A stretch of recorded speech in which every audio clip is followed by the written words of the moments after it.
right. Hello, and welcome back to the Dr. Perry Podcast, Pathways to Practice, where we guide internationally trained dentists on their journey to U.S. licensure and access and success.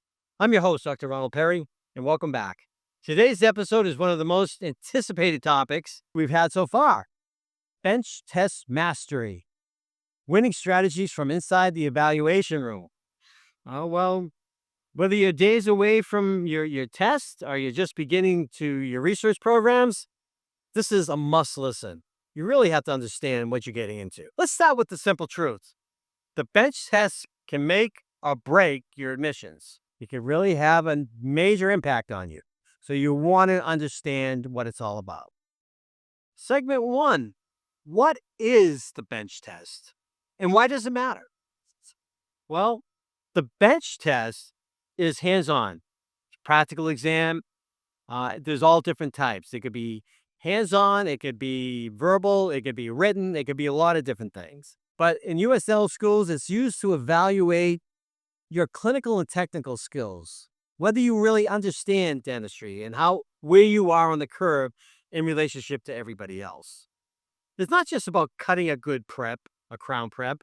It's about how you think, how you manage time, how you respond to pressure, and how you work with materials, and how you understand materials.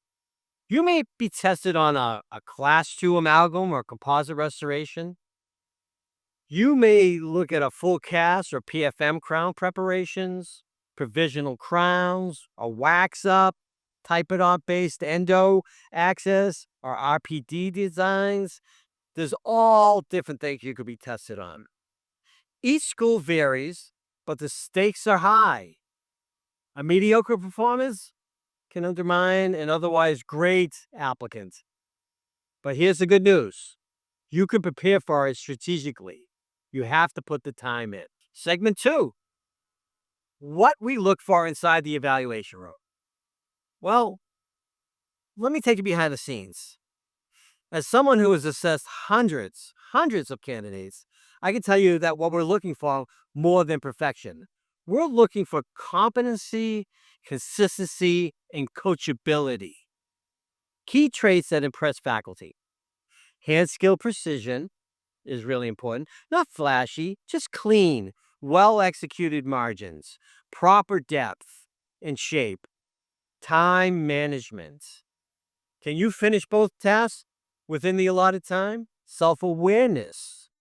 Do you recognize when something is off and how to adjust it and how to correct it in the future? Cleanliness and organization. Don't underestimate this. This is really important. A tidy station shows professionalism. Attitude. If you make a mistake, do you stay calm and problem solve, or do you become frantic? Red flags for an evaluator? Well, open proximal boxes that encroach on the adjacent tooth. Whether you hit the adjacent tooth, jagged or unsupported enamel, disorganized workstations, finishing with major errors and acting like it's good enough. Those are definitely red flags. Segment 3, how to prep practically and mentally. Here's a focused strategy to help you prepare. Practice with purpose.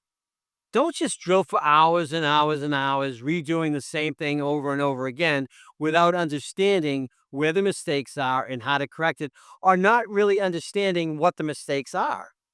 Simulate test conditions. Put a timer on it. It may seem trivial, but it could definitely help you. Work on specific flaws.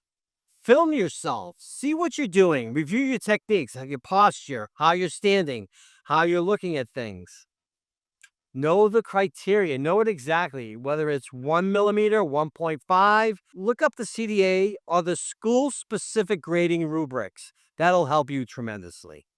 Understand what they value. So understanding a program, as we talked in other previous segments, is very, very important.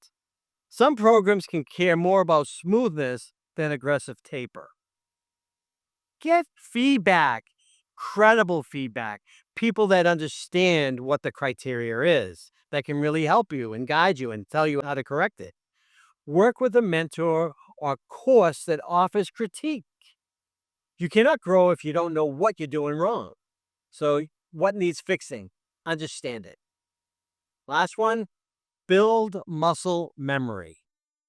Drill a class 2 until you visualize it in your mind with your eyes closed. Before you touch the tooth, you should know what it's going to look like. You should feel the right depth in walls. It's all tactile sensitivity. So understand what the purpose is.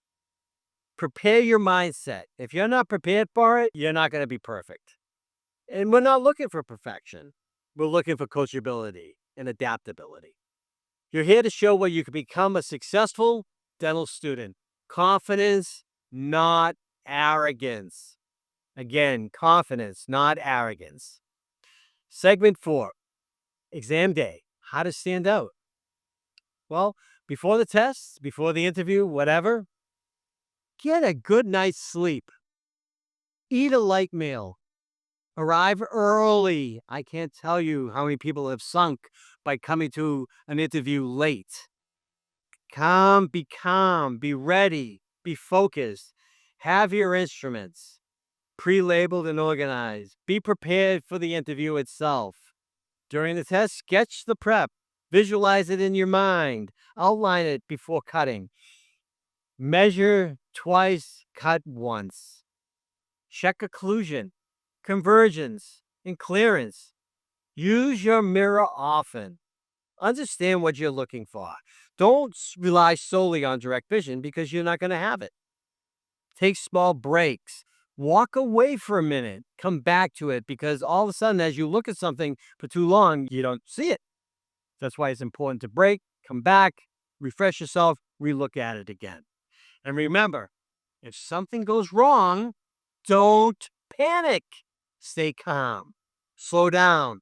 Recover. Stay professional. All important. So, final thoughts? If I could give you one message, it's this. The bench test is not about being perfect. It's about being prepared. How prepared are you? Show us that you've taken the time to learn, to practice, to reflect. These are all key components. Show us that you have the potential to thrive. You're coachable. Become a better you. And finally, if you fail once, it's not over. Many of the best students I've seen didn't pass on the first try. What matters most is how you rise and fall afterwards. So make sure you learn from your mistakes. Thanks for tuning in to the Dr. Perry's podcast, Pathways to Practice. If today's episode helped you, please spread the word. Share with others that could be helpful with this. Colleagues, give us a review. Definitely want to know about it. Subscribe so you don't miss our next episode, which is the anatomy of the admissions decision. What happens? How do I get behind the closed doors and understand how I get accepted? Thank you very much. I'm Dr. Ronald Perry. Until next time, keep practicing, stay focused, and believe in your journey. Thank you.